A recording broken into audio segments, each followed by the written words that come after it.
d'entrée de jeu, j'aimerais déjà dire 2 ou 3 mots, déjà même sur le titre, parce que le mot coup d'État, je le rejette. Nous sommes en train d'assister à une reprise en main du destin d'un pays. Ça n'a rien à voir avec ce qu'on peut appeler un coup d'État.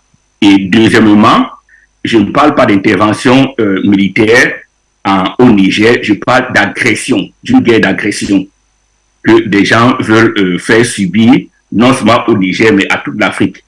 Et je tiens à signaler, avant de m'en aller, que nous vivons un tournant historique majeur. On voit comment l'histoire s'accélère sous nos yeux et l'Afrique n'a jamais été aussi proche de sa propre libération. Je vous remercie de m'avoir invité, M. Aboubakar Siddiq. Donc, j'attends le débat. Merci. Paul Bekima, vous restez, votre micro est ouvert. Vous comprenez que c'est avec un énorme plaisir que moi aussi, je suis avec vous sur le même plateau. Vous avez accepté notre invitation. Nous serons jamais de vous dire merci. Puisque votre micro est ouvert, je voudrais bien commencer cette émission avec vous. Docteur, alors, nous sommes pratiquement ce jour fatidique du 6 août 2023, la date de l'ultimatum lancé par la CEDEAO aux nouvelles autorités du Niger. Alors, pour vous, c'est la reprise en main, vous ne parlez pas d'un coup d'État, vous pensez que c'est l'agression. Dites-nous un peu, très cher docteur, que vous inspire en termes d'analyse, cet ultimatum lancé par la CEDEAO? Le monde occidental a lancé un ultimatum à travers la CEDEAO. C'est un peu comme jouer avec le feu. Ils ont joué avec le feu et là, ils sont en train de se brûler. Monsieur Siddiq, je vais commencer par faire une analyse même des forces en présence et commencer avec des conclusions avant d'arriver. Que risque chacun de ces pays? La France a fait un faux calcul. Elle pensait qu'il y aura un ultimatum et qu'après l'ultimatum, ils font 2 ou 3 bombardements et tout le monde va se taire parce que dans son modèle, la France comptait sur la frilosité de la société civile africaine. Eh bien, la France a été surprise. Pour la première fois dans l'histoire, l'histoire retiendra, le Mali et le Burkina Faso ont fait basculer tous les calculs. Ont fait échouer tous les calculs. Lorsqu'ils ont déclaré que une intervention au Niger serait une déclaration de guerre contre le Burkina Faso et le Mali. C'est à ce moment-là, l'histoire retiendra que c'est le début du commencement de la fin de la domination française en Afrique. Pourquoi? Parce que la France va rentrer dans cette guerre, si jamais il y a guerre, comme une puissance, et va en sortir impuissante et ruinée. Le CFA va tomber. L'accès gratuit aux minerais va s'arrêter. Le deuxième pays qui risque gros, c'est le Nigeria. Parce que le Nigeria se fait manipuler à travers un président faussaire et trafiquant dont on tient les dossiers. Or, le calcul du monde occidental a toujours été, il faut faire éclater le Nigeria en 1000 morceaux. Donc, cyniquement, derrière la poussée, on pousse le Nigeria, mais en vérité, on va se retourner contre le Nigeria, profiter de ce conflit pour faire éclater le Nigeria. Donc, le Nigeria va, s'il y a conflit, il va rentrer dans ce conflit avec 35 États et va en ressortir avec beaucoup de micro-États. Le camp des renégats, donc de tous les alliés, il y aura des chamboulements politiques. C'est une guerre que ce camp-là ne peut pas gagner. Déjà, ce camp est instable parce qu'il ne va pas tenir. Dites-vous bien qu'il y aura des élections au Sénégal le 24 en février 2024. La nouvelle équipe qui viendra ne voudra avoir rien à faire avec cette guerre.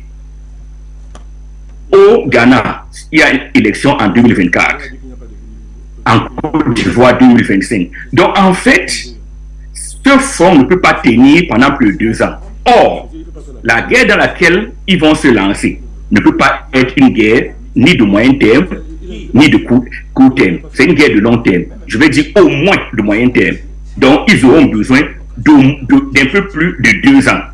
pour pouvoir faire plier la chose. Et ça, c'est une impossibilité, pour plusieurs raisons. Toutes les opinions publiques dans les pays africains sont mobilisées contre cette guerre et la jeunesse a envie de prêter main forte au Niger. Donc, si je fais une analyse en quelques points, je vais vous dire pourquoi ce groupe-là ne peut pas gagner la guerre. De un, le peuplement. La population la plus importante au Nigeria est les Haoussa, qui composent à peu près 30% de la population.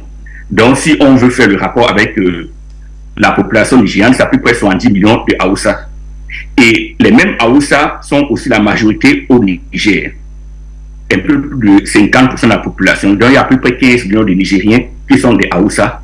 Déjà, sur ce plan ethnique, le Niger ne peut pas faire une guerre durable contre le Niger. De un. De deux, la pyramide des âges est très défavorable au monde occidental qui pousse les choses derrière. Dites-vous bien que l'âge médian en Afrique, en France, est de 44,4 ans. En Afrique, et toute l'Afrique est derrière le Niger, l'âge médian est de 19 ans. Ça veut dire que plus de 50% de la population africaine a moins de 19 ans. Et maintenant, dans la population active, si vous allez en France ou en Europe, même de façon générale, près de 30% de la population a plus de 60 ans. Donc, ce n'est pas des gens qui peuvent lutter. Pendant que c'est à peu près 5% en Afrique. Aux États-Unis, c'est autour de 25%. Or, en Afrique, de 1,4 milliard d'habitants, toute la jeunesse est mobilisée. Ça veut dire que l'Afrique a une fourniture infinie de matériel de guerre en termes de ressources humaines.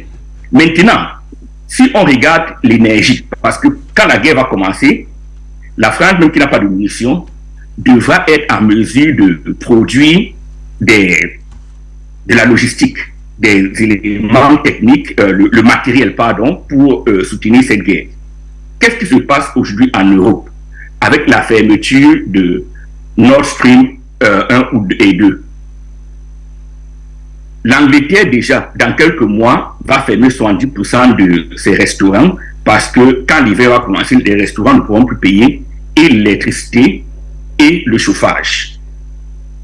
De un. De deux, la France, aujourd'hui, les coûts d'électricité ont augmenté de 10% et ça va augmenter de 25%.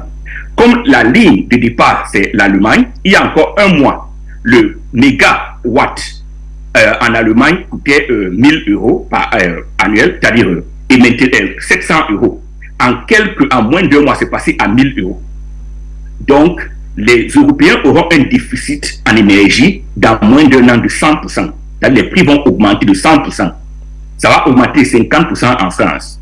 Donc, du coup, ils ne pourront même pas produire suffisamment de matériel pour soutenir une guerre sur le long terme. Déjà, rien que sur le plan matériel.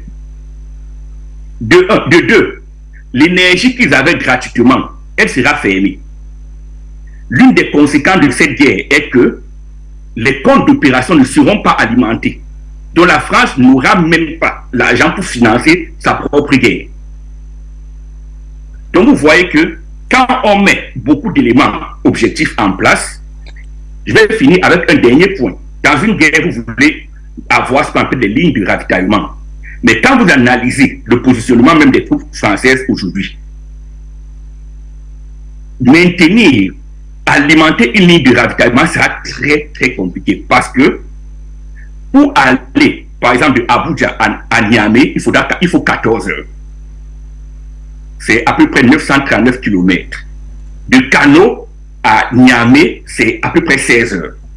Et quand vous voyez les distances qu'il faudra parcourir et maintenir, c'est-à-dire, c'est pour ça que vous les voyez maintenant faire des pieds et des mains pour un rétropédalage. Parce que cette guerre, si j'étais cynique, je dirais que on doit fermer toutes les portes de négociation pour que la guerre ait lieu. Parce que c'est une guerre que l'Afrique va gagner. Et ça sera le vrai point de départ de la libération africaine où l'Afrique va reprendre son destin en main.